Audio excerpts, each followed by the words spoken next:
શિવ પુરાણ ભાગ 70 દેવતાના ભગવાન શિવને પાર્વતી સાથે વિવાહ કરવાનો અનુરોધ. ભગવાને વિવાહના દોષો બતાવીને અસ્વીકાર કર્યો અને પુનઃ પ્રાર્થના કરવાથી સ્વીકાર કરી લેવો.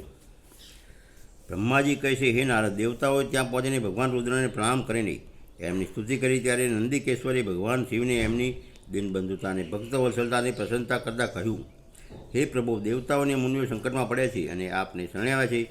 હે સર્વેશ, આપ એમનો ઉદ્ધાર કરો. દયાળુ નંદીના આ પ્રકારના સૂચન પર ભગવાન શંભુએ ધીરે ધીરે આંખો ખોલીને ધ્યાનથી ઉપર થયા. ધ્યાન છોડ્યું. સમાધિમાંથી ઉઠીને પરમ જ્ઞાની પરમાત્મા અને ઈશ્વર શંભુએ સમસ્ત દેવતાઓને આ પ્રકારે કહ્યું. શંભુ બોલ્યા, હે વિષ્ણુ અને બ્રહ્મા વગેરે દેવો, તમે સૌ મારી સમીપ કેવી રીતે આવ્યા? તમારું અહીં આવવાનું જે કંઈ કારણ હોય તે મને જણાવો. ભગવાન શંકરનું આ વચન સાંભળીને બધા દેવતાઓ પ્રસન્ન થઈને કારણ બતાવતા ભગવાન વિષ્ણુના મુખ તરફ તાકવા લાગ્યા. ત્યારે શિવના મહાન ભક્ત અને દેવતાઓના હિતકારી શ્રી વિષ્ણુએ મારા બતાવેલા દેવતાઓના મહત્તર કાર્યોને સૂચિત કરવાનું શરૂ કર્યું. એમણે કહ્યું, હે શંભુ, તારકાસુરોએ દેવતાઓને અત્યંત અદ્ભુત અને મહાન કષ્ટ આપ્યું છે. આ બતાવવા કહેવા માટે અમે બધા દેવતા અહીં આવ્યા છીએ. ભગવાન આપના ઔરસ પુત્રથી જ તારકાસુર દૈત મરી શકે છે અને બીજે કોઈ પ્રકારે તેનું મરણ નથી. મારું આ કથન સર્વાત સત્ય છે. હે મહાદેવ, આ રીતે વિચાર કરીને આપ કૃપા કરું. આપને નમસ્કાર છે. તારકાસુર દ્વારા ઉપસ્થિત કરેલા કષ્ટોથી આપ જ આ દેવતાઓનો ઉદ્ધાર કરો. હે શંભુ, આપ જમણે હાથે ગિરિજાનું પાણી ગ્રહણ કરો. ગિરિરાજ હિમવાન દ્વારા અપાયેલી મહાનુભાવા પાર્વતીને પાણી ગ્રહણ દ્વારા જ અનુગ્રહિત કરો. શ્રી વિષ્ણુના વચન સાંભળીને યોગપરાયણ ભગવાન શિવે એ સૌને ઉત્તમ ગતિનું દર્શન કરાવતા કહ્યું, હે દેવતાઓ, જે ક્ષણે મેં સર્વસુંદરી ગિરિજા દેવીનો સ્વીકાર કર્યો એ જ ક્ષણે સમસ્ત સુરેશ્વર ઋષિ મુનિ સકામ થઈ જશે. પછી તો એ પરમાર્થ પર ચાલવામાં સમર્થ જ નહીં રહે. દુર્ગા પોતાના પાણી ગ્રહણ માત્રથી કામદેવને જીત કરી દેશે. હે વિષ્ણુ, મેં કામદેવને ભસ્મ કરીને દેવતાનું બહુ મોટું કાર્ય સિદ્ધ કર્યું છે. આજથી બધા લોકો મારી સાથે સુનિશ્ચિત રૂપથી નિષ્કામ થઈને રહું.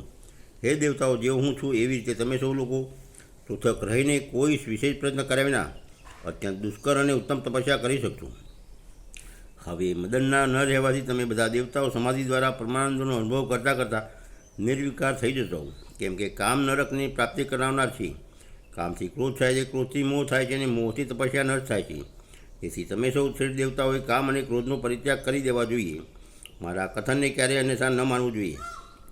બ્રહ્માજી કહે છે, હે નારદ, વૃષભના ચિહ્નથી યુક્ત ધ્વજા ધારણ કરવાવાળા ભગવાન મહાદેવે આ પ્રકારની વાતો સાંભળીને બ્રહ્મા વિષ્ણુ દેવતાઓ તથા મુનિઓને ઉપદેશ આપ્યો. ભગવાન શંભુ પુનઃ ધ્યાન લગાવીને ચૂપ થઈ ગયા અને પહેલાંની જેમ જ પાછળથી ગયેલા સુસ્થિર ભાવથી બેસી ગયા. એ પોતાના મનમાં જ આત્મ સ્વરૂપ નિરંજન, નિરાભાસ, નિરામય, પ્રાતપર, નિરવગ્રહ, સદાતીત અને પ્રકૃતિ પર પરમાત્માનું ચિંતન કરવા લાગ્યા. આ રીતે પરમ સ્વરૂપ ચિંતન કરતાં કરતાં એ ધ્યાનમાં સ્થિત થઈ ગયા. બ્રહ્માજી કહે છે, હે નારદ, આ રીતે બહુ ચિંતાપૂર્વકથી દેવતાઓએ ભગવાન શંકરની સ્તુતિ કરી. એ પછી એ બધા દેવતાઓ પ્રેમથી વ્યાકુળ ચિત્તે થઈને જોર જોરથી રડવા લાગ્યા. મારી સાથે ભગવાન શ્રીની ઉત્તમ ભક્તિભાવથી યુક્ત થઈને મનમાં ને મનમાં ભગવાન શંભુનું સ્મરણ કરતાં કરતાં અત્યંત દીક્ષાપૂર્વક વાણી દ્વારા શંભુ એમના પોતાના અભિપ્રાયનું નિવેદન કરવા લાગ્યા. દેવતાઓનું મારું તથા દેવતાઓનું આ પ્રકારે બહુ સ્તુતિયુક્ત વચનો સાંભળીને પોતાની ભક્તવત્સલતાને કારણે ધ્યાનથી વિરત થયા. એમનું મન અત્યંત પ્રસન્ન હતું. તે ભક્તવત્સલ શંકરી, શ્રીહરિ વગેરેને કરુણા દ્રષ્ટિ જોઈને એમનો હર્ષ વધારવામાં આમ બોલ્યા, હે વિષ્ણુ તથા ઇન્દ્ર વગેરે દેવતાઓ, તમે બધા લોકો એક સાથે ક્યાં અભિપ્રાયથી આવ્યો છો? મારી સામે સાચે સાચું કંઈ બતાવો. શ્રીહરિ કહ્યું, મહેશ્વર, આપ સર્વજ્ઞ છો, સર્વના અંતરમાં ઈશ્વર છો. શું આપ અમારા મનની વાત નથી જાણતા? અવશ્ય જાણો છો. તેમ છતાં આપની આજ્ઞાથી હું સ્વયં પણ કહું છું. હે સુખદાયક શંકર, તમે બધા દેવતાઓ તારકાસુરથી અનેક પ્રકારના દુઃખો પ્રાપ્ત કરીએ છીએ. એટલા જ માટે દેવતાઓએ આપને પ્રસન્ન કર્યા છે.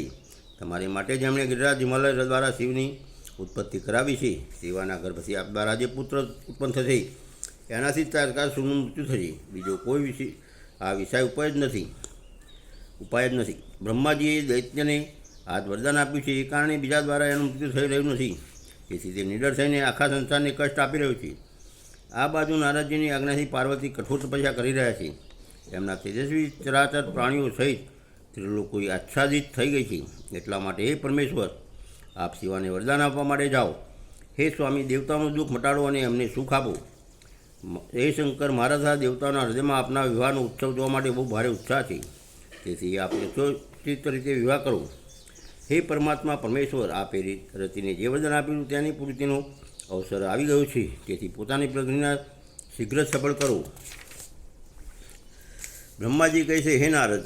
આવું કહીને એમને પ્રણામ કરીને વિષ્ણુ વગેરે દેવતાઓ અને મહર્ષિઓને વિવિધ પ્રકારના સ્ત્રોતો દ્વારા એમની સ્તુતિ કરી. પછી એ બધા એમની સામે ઊભા રહી ગયા. ભક્તોને આધીન રહેવાળા ભગવાન શંકર પણ જે વેદ મર્યાદાના રક્ષક છે, દેવતાઓની વાત સાંભળીને હસતા હતા બોલ્યા, હે વિજય અને હે દેવતાઓ, તમે સૌ આદરપૂર્વક સાંભળો. હું યથોચિત વિશેષ વિવેકમાં વાત કહી રહ્યો છું. વિવાહ કરવો મનુષ્યો માટે ઉચિત કાર્ય નથી, કેમ કે વિવાહ દઢતાપૂર્વક બાંધી રાખનારી બહુ મોટી બેડી છે. જગતમાં ઘણા પ્રકારના કુસંગ છે, પરંતુ સંયોગ એમાં સૌથી વધારે મોટો કુસંગ છે. મનુષ્યના બધા બંધનોથી છુટકારો મેળવી શકે, પરંતુ સ્ત્રી પ્રસંગરૂપી બંધનથી તે મુક્ત નથી થઈ શકતો.